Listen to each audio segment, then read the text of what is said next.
Hello guys, good morning. Sa video na ito, ituturo ko naman kung paano pigilan ang mga hindi kilalang tao na magpadala ng message sa inyong mga messenger or hindi po tayo makaka-receive ng mga message sa mga taong hindi po natin kilala dito sa ating mga messenger or sa ating Facebook.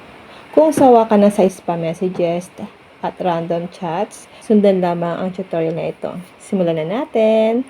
Ngayon, open lang natin ang Messenger app sa ating mga cellphone. Tap menu or 3 lines. Tap settings. Mag-scroll lang tayo pababa at hanapin ang privacy and safety o privacy. Depende yan sa version ng inyong messenger. Sa akin guys, ang nakalagay po ay privacy and safety. Itap lang natin ito.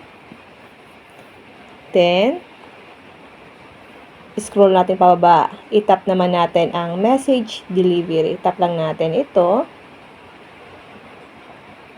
Makikita rito ang iba't ibang options kung sino ang maaaring mag-message sa inyo.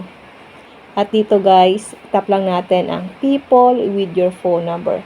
Ito po yung mga tao na meron pong contact sa inyo. Dito, ilagay lang po natin siya guys sa message request. Then, back lang natin. Dito naman tayo sa friends of friends on Facebook. Tap lang natin. Ilagay po natin siya guys sa don't receive request or message request. Pwede po yan dito sa dalawang ito. Back lang natin. Dito naman tayo sa people in your Facebook groups. Tap lang natin. Pwede nyo po siyang ilagay sa message request. Ito po yung mga Facebook groups na kung saan kasali kayo. Dito naman sa pages you follow, ito po yung mga page na finalo nyo. Lagay lang po natin siya guys sa message request. Back lang natin.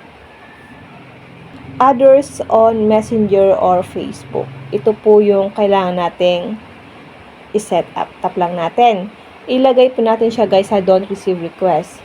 Then back lang natin. Kapag natapos na, automatic na hindi na makakapagpadala ng message request sa iyo ang mga hindi mo kakilala sa Facebook. At ganun lang kadali kung paano hindi makatanggap ng message mula sa mga hindi kilalang tao sa Messenger.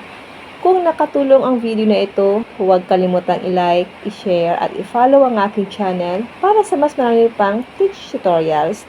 Maraming salamat sa panonood at kita-kita tayo sa susunod na video and thank you for watching.